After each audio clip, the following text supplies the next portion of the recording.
श्री परीक्षित जी ने पूछा भगवान सुखदेव जी से कि हमने सुना है भगवान सम है, सम बराबर सबसे प्यार करते हैं, किसी से कम ज्यादा नहीं करते।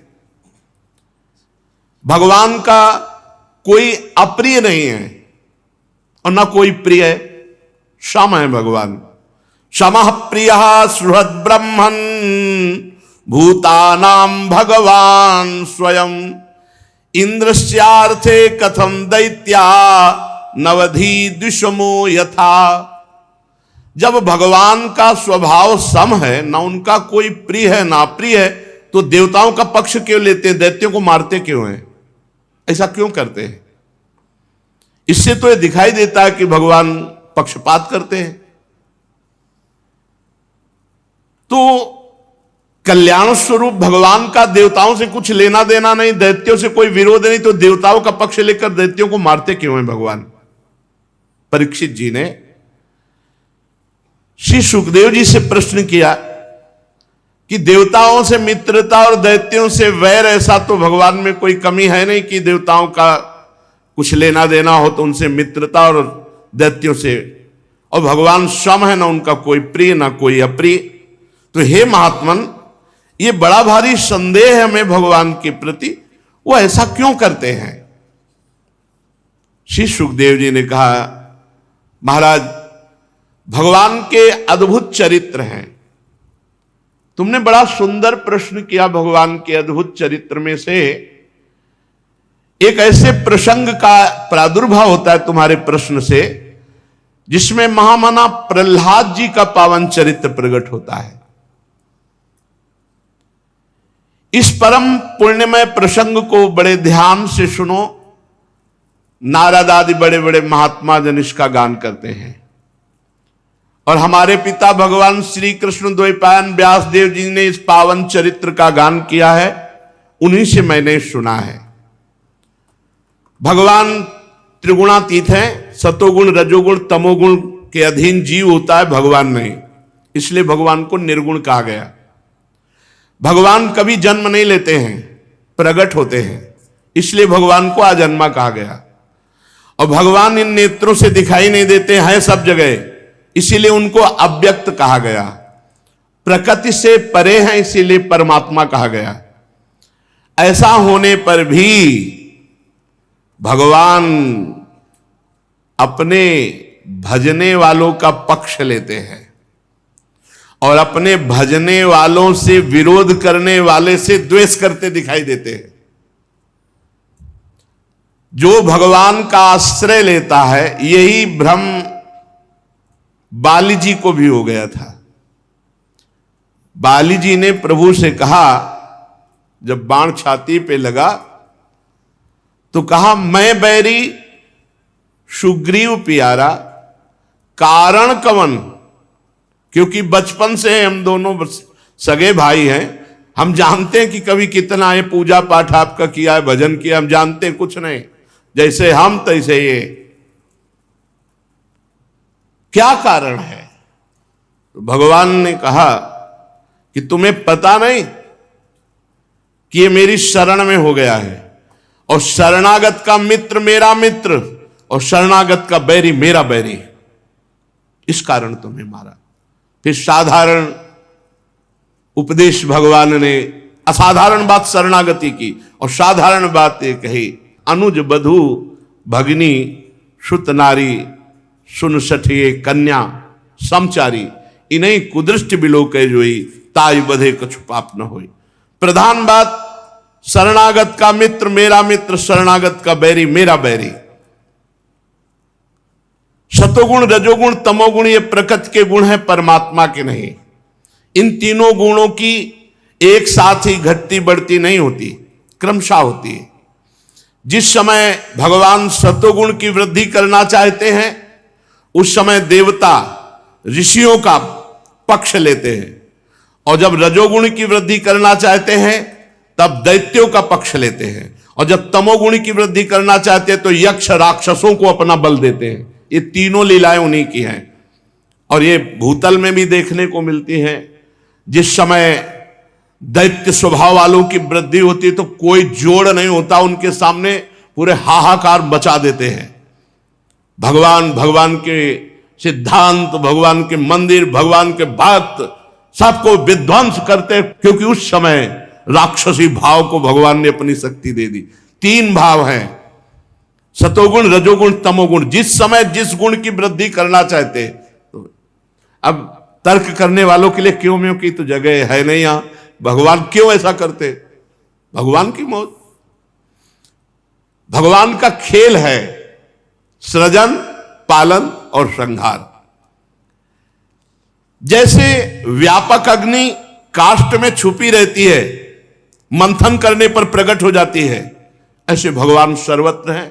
विचार रूपी मंथन, साधना रूपी मंथन, तप रूपी मंथन, तो भगवान को जहां से चाहो प्रकट कर लो। विचारशील पुरुष हृदय में मंथन करके समस्त माया जनित वस्तुओं का बाध करके अंतर्यामी रूप से भगवान को प्राप्त कर लेता है।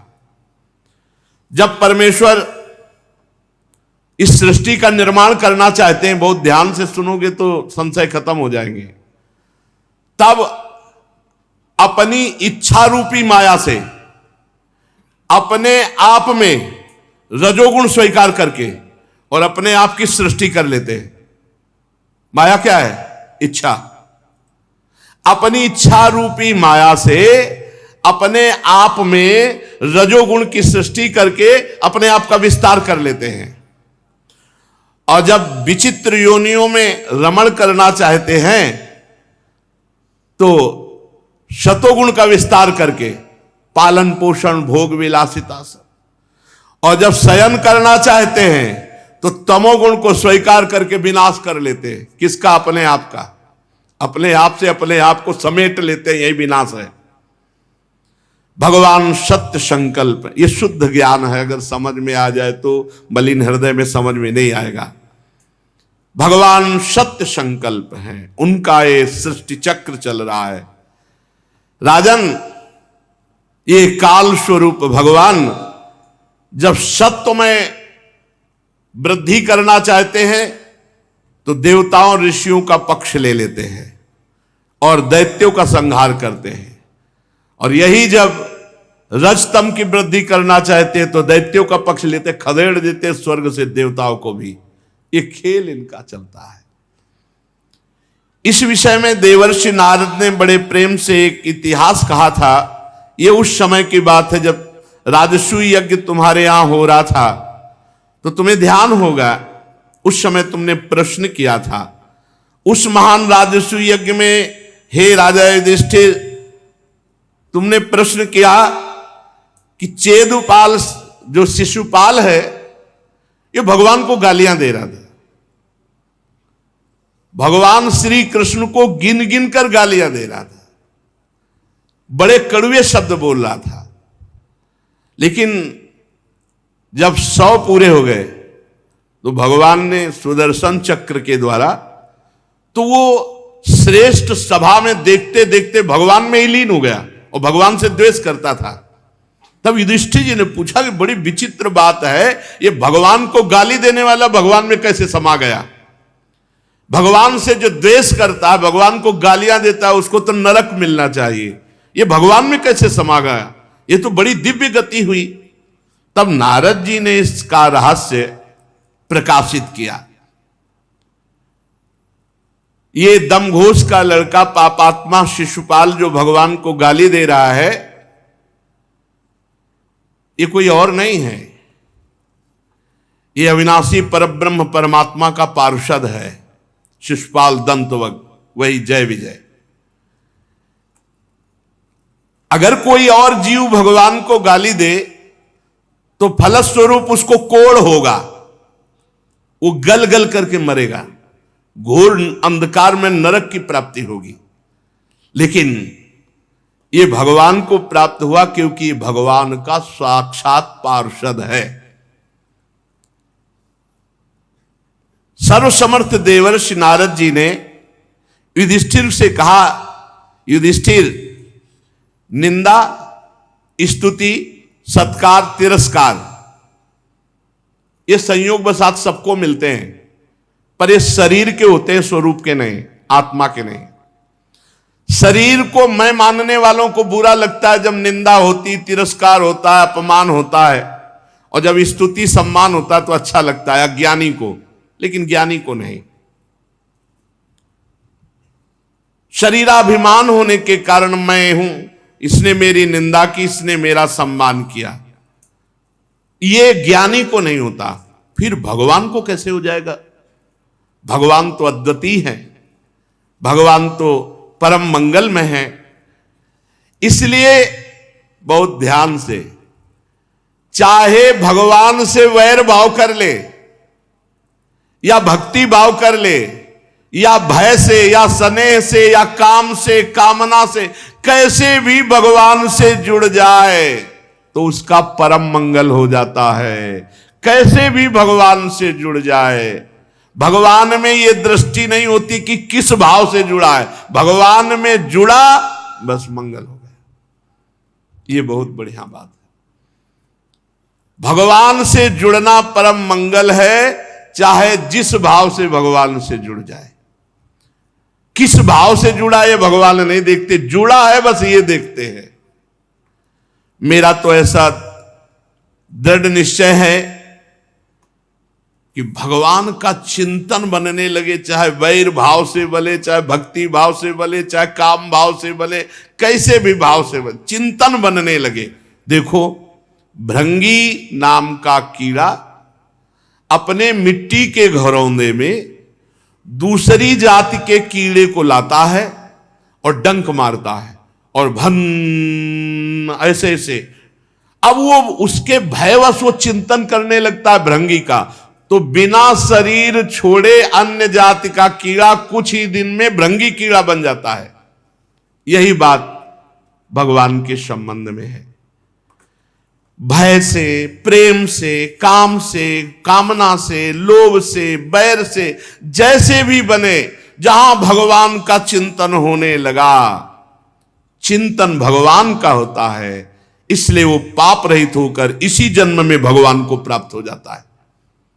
एक नहीं, अनेकों मनुष्य ऐसे भगवत प्राप्त हो गए जो काम से भगवान को भजे, कामना पूर्ति के लिए। और इतने सुंदर भगवान हैं कि और सब कामनाएं मिटकर इनसे मिलने की कामना जग जाए, इनके पास रहने की कामना जग जाए। कैसे तुम्हें बताए, किसी भी भाव से बस जुड़ जाए प्रभु से, द्वेष से, भय से, स्नेह से, रिश्ते नातेदारी से, किसी भी संबंध से भगवान से जुड़ जाए, वो निश्चित भगवान को प्राप्त होगा। जैसे भक्त भक्ति से प्राप्त होता है, ऐसे ही प्राप्त होगा। महाराज, गोपियों ने भगवान से मिलने की तीव्र कामना से, कंस ने भय से, शिशुपाल दंत्रवक्ता आदि राजाओं ने द्वेष से, यदुवंशियों ने परिवार के संबंध से, और युधिष्ठिर जी तुम लोग स्नेह से, और नारद जी कह रहे हम लोग भक्ति से मन में भगवान को लगाया, तो भगवान वैसे ही प्राप्त होते हैं। चाहे कोई रो रो के पुकारे या गुस्सा से उनका चिंतन करे, दोनों को भगवान की प्राप्ति। कामात् द्वेषात् भयात् स्नेहात् यथा भक्तेश्वरे मनः आवेश तदघम हित्वा बहवस्तद गतिम गताः। काम से, प्रेम से, भय से, द्वेष से, संबंध से, स्नेह से, भक्ति से जैसे बने भगवान का चिंतन होने लगे। जो भगवान का चिंतन नहीं करते उनका पतन होता है। ये तुम्हारे युधिष्ठिर जी से नारद जी कहते हैं, मौसेरे भाई ये शिशुपाल दंतवक्ष, ये भगवान श्री हरि के मुख्य पार्षद है। ये सनक सनंदन सनातन सनत कुमार के शाप से पदच्युत हुए। राजा युधिष्ठिर जी ने पूछा, नारद जी, भगवान के पार्षदों को प्रभावित करने वाला शाप क्यों दिया? भगवान के पार्षदों से क्या गलती हो सकती है भगवान के प्रेमी वैकुंठ में पहुंचने के बाद फिर जन्म मृत्यु। महाराज ये बात तो अविश्वसनीय है।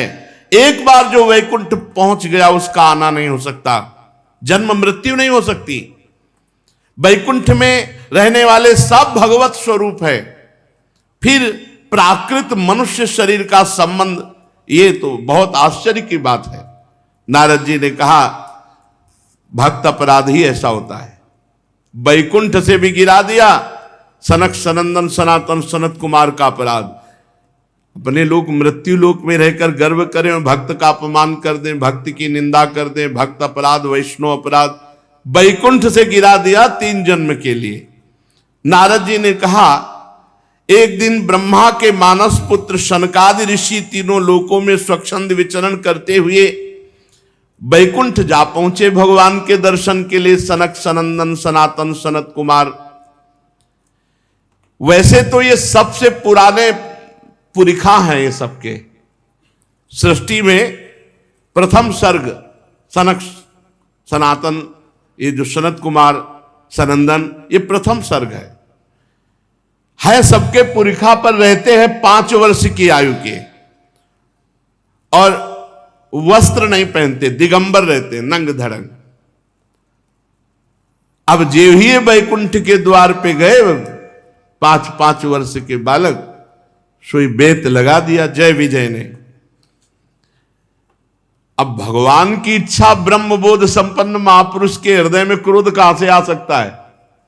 पर लीला बिहारी जब लीला करना चाहते हैं तो कर्तुम अकर्तुम अन्यथा कर्तुम है।